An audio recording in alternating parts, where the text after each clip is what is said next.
अगर आप पीएचडी में एडमिशन लेना चाहते हो और अब तक आपने कोई कॉम्पिटिटिव एग्जाम क्लियर नहीं की है, then this video is for you.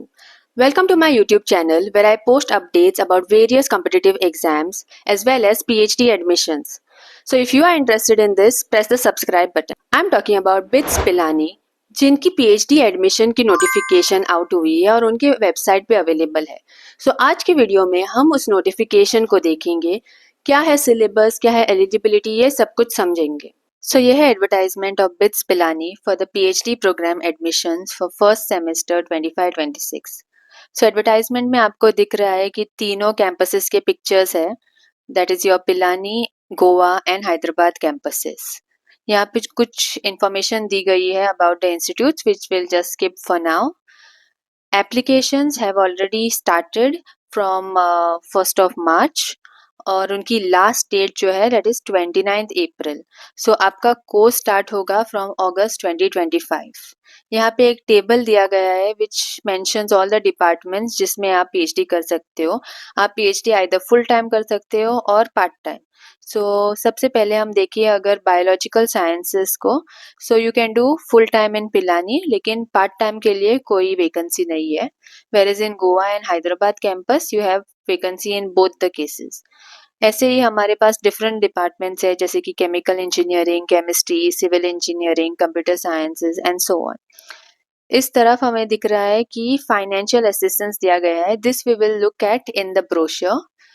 और नीचे हमें मिनिमम एलिजिबिलिटी दी गई है which we will look again in the brochure. So ये थी advertisement of the post. Now let's move on to the brochure. Brochure में हमें सबसे पहले इंडेक्स दिख रहा है which will just move ahead. About the campus आप ये पढ़ सकते हो आफ्टर योर एप्लीकेशन। हाँ, अभी कौन कौन से स्ट्रीम में आप पीएचडी के लिए एडमिशन ले सकते हो। In 4 broad categories, it's engineering, science, pharmacy and economics and finances. So आपका सब्जेक्ट जिस किसी स्ट्रीम में आ जाता है वो उसमें आपको पीएचडी मिलेगी। So we have already seen this table जहाँ पे सारे डिपार्टमेंट्स लिखे गए हैं। अभी फुल टाइम स्टूडेंट्स को PhD in house residing in the campus करनी पड़ेगी, so it's completely in the Pilani campus. और पार्ट टाइम स्टूडेंट हो then you should be working in an organisation या इंस्टीट्यूट जहाँ पे आप अपनी रिसर्च ऑन गोइंग रख सके, सो दैट ऑर्गेनाइजेशन या इंस्टीट्यूट जहाँ काम कर रहे होंगे that should provide you the basic facilities and environment to do your research over there. So you have to be mostly from some university or college which has a lab wherein you can work.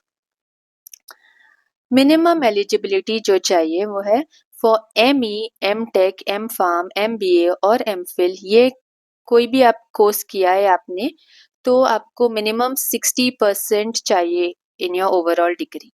Similarly अगर आपने MSc, BE, B.Pharm किया है तो you should have minimum 60%। अगर 60% नहीं है then you are not eligible. आपका application submit मालूम नहीं सबमिट होगा तो, लेकिन रिजेक्ट हो जाएगा for sure. Next, for admissions to humanities that is your non science courses जैसे ह्यूमैनिटीज और सोशल साइंसेस, आपको MA डिग्री में मिनिमम 55% चाहिए। अगर आप पार्ट टाइम करना चाहते हो then you should have a minimum of 1 year experience. So eligibility के लिए आपको मास्टर्स की डिग्री चाहिए विथ योर 60% एग्रीगेट मार्क्स, और आपको अगर पार्ट टाइम करना है तो मिनिमम 1 year एक्सपीरियंस होना चाहिए। अगर आपको ये सारे आपके पास ये सारी एलिजिबिलिटी है, it does not guarantee you कि आपकी एप्लीकेशन एक्सेप्ट की जाएगी। Sometimes it can also be rejected during scrutinization. So जो शॉर्ट लिस्टिंग किया जाएगा उसके बारे में वेबसाइट पे लिखा गया है, you can read that. After you are short listed you will have to answer a written test, either वो होगा MCQ बेस्ड या subjective depending on the subjects. So यहाँ पे after your admission you have to also attend courses which are having different units जो यहाँ पे mention किए गए हैं, which we are not interested now क्योंकि we are only trying to see how to apply। अभी हम देख लेते हैं about financial assistance।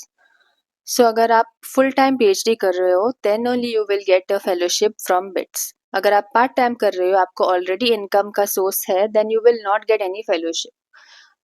अभी आपको फेलोशिप मिलेगी from bits, that is around 37,000 per month, और आफ्टर 2 years आपकी एनहेंस होगी, इंक्रीज होगी टू अराउंड 40,000 या 42,000 डिपेंडिंग ऑन योर परफॉर्मेंस। इसके अलावा आपको कंटीजेंसी भी मिलेगी ऑफ अराउंड 20,000 पर ईयर।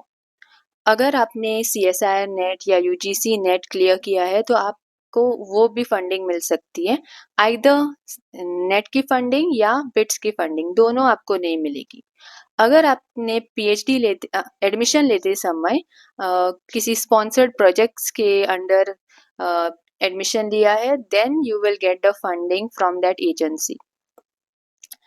और आपको इंटरनेशनल ट्रैवल सपोर्ट का फंड भी मिलेगा ऑफ अराउंड 1.5 लाख, ताकि आप दूसरे कंट्रीज में जाके अपना काम प्रेजेंट कर सको। So that is to attend your international conferences. Important dates हमें ऑलरेडी मालूम है कि एडमिशन ओपन हुआ ऑन 1 March, लास्ट डेट है 29 अप्रैल। उसके बाद एप्लीकेशन को स्क्रूटिनाइज करेंगे और शॉर्टलिस्ट करेंगे कैंडिडेट्स को, और वो लिस्ट आएगी ऑन 6 May 2025। फिर शॉर्टलिस्टेड कैंडिडेट्स के लिए रिटन टेस्ट या इंटरव्यू होगा depending on the subjects, that will be on 19th and 20th May। Then announcement of the admission offers, जिस किसी को सिलेक्ट किया है, दैट विल बी ऑन 20th May। And then finally आपका कोर्स स्टार्ट होगा इन अगस्त। ओके, सो अभी आप एप्लीकेशन कैसे भरोगे? सबसे पहले आपको रजिस्टर करना है on the website and then you can start filling the application form. आपको रजिस्टर करने के लिए एक मोबाइल नंबर और ईमेल आईडी चाहिए, which is the one way will help you to stay connected. Okay, आपको प्रेफरेंस देनी पड़ेगी आप कौन से कैंपस में और किस सब्जेक्ट में PhD करना चाहते हो। सो जो कैंपस आप सिलेक्ट करोगे उसी को आपको एडमिशन मिलेगी। You can not change it later, ये बहुत इंपॉर्टेंट है, रेड में दिया गया है, यू कैन नॉट चेंज। सो आपको कैंपस पहले ही अच्छी तरह से डिसाइड करना है। सबमिशन की लास्ट डेट है 29 अप्रैल और आपको फीस भरनी पड़ेगी which is not refundable, that is ₹2600। अगर आपने फॉर्म में कुछ गलती कर ली हो तो फिर से फॉर्म ना भरें, आपको वही फॉर्म चेंज या करेक्ट करने के लिए मिलेगा after some days, that is you can edit that form, it will be available after your submission. और फाइनल डिसीजन जो है वेदर आपको एडमिट किया जाएगा या नहीं, this depends on the admission committee. You can not raise any point, nothing, you just have to bind with whatever they say. अभी written test details देख लेते हैं। अगर आपको शॉर्टलिस्ट किया जाएगा आफ्टर योर एप्लीकेशन सबमिशन, फिर आपको ये टेस्ट आंसर करने पड़ेंगे। 2 टेस्ट है, the test 1 which is there is common for all disciplines. So ये बेसिकली है for the candidates coming from the science streams, biological sciences, chemistry, mathematics और physics. So 2 test है, one is your common one, that is your general knowledge, then your logical reasoning, comprehension and so on. और उसमें 30 MCQs होंगे and there will be 2 marks for each MCQ and 0.5 marks will be deducted for wrong answer. So इसके लिए आपको 1 घंटा दिया जाएगा। Test 2 जो है वो आपके सब्जेक्ट पे बेस्ड होगा। अगर आप बायोलॉजिकल साइंसेज चूज करेंगे तो उनमें से क्वेश्चंस आएंगे, अराउंड 70 MCQ क्वेश्चंस होंगे जो सिलेबस में ही होंगे, और सिलेबस आपको पेज 9 पे दिया गया है which we will go ahead and see now. So इस टेस्ट 2 के लिए आपको 1 या 2 घंटे मिलेंगे, depending it depends on the subject. और हर करेक्ट आंसर के लिए 2 मार्क्स और गलत आंसर के लिए 0.5 मार्क्स डिडक्ट हो जाएंगे। अगर आपने ऑलरेडी कॉम्पिटिटिव एग्जाम जैसे CSIR net JRF, DBT JRF, UGC net JRF already आपने क्लियर किया है तो आपको ये एग्जाम देने की कोई ज़रूरत नहीं है, आप एग्जेम्प्टेड हो। इसी तरह से there are different tests for different streams. अगर आप नॉन साइंस बैकग्राउंड से हो तो आपके 2 टेस्ट ऐसे होंगे having different components which I will not explain in this video. Then अगर आप मैनेजमेंट से हो तो आपके टेस्ट ऐसे होंगे. It's all mentioned here. B pharm के लिए भी डिफरेंट है. So that's it with your paper pattern. अब हम जाएंगे टू द सिलेबस. सो सबसे पहले है बायोलॉजिकल साइंसेस. सो यहाँ पे सब्जेक्ट, कंटेंट और रेफरेंस बुक्स भी दिए गए हैं.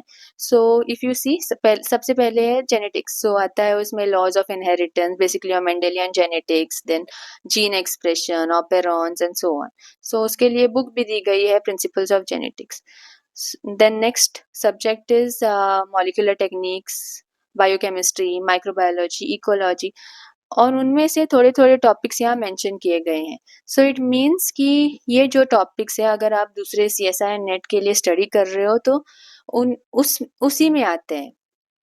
तो वो आपको हेल्प हो जाएगी उस एग्ज़ाम के लिए प्रिपेयर करने में और इसमें भी. सो अगर आपने एप्लीकेशन सबमिट कर लिया है तो आप ऑलरेडी सिलेबस देख के आप प्रिपेयर कर सकते हो. शॉर्ट लिस्टेड कैंडिडेट्स के लिस्ट का वेट मत कीजिए, क्योंकि अगर आप शॉर्ट लिस्ट नहीं हुए तो भी ये जो आप पढ़ोगे वो सीएसआई नेट या किसी और लाइफ साइंस एग्जाम में काम आ जाएगा. नेक्स्ट है केमिस्ट्री, फिजिक्स, मैथमेटिक्स, जो इस वीडियो में नहीं देखेंगे. ओके. यस, सो ये ब्रोशर यहीं पे ख़त्म होता है विद द सिलेबस. अगर आपको कोई डिफ़िकल्टी है तो आप ज़रूर कमेंट्स में लिख दीजिए. I will reply to that. And if you have any more questions you can comment it in the comment section below. अगर आपको ये वीडियो पसंद आया then press the like button and subscribe to my channel. आपकी subscription मुझे motivate करती है to make more such videos.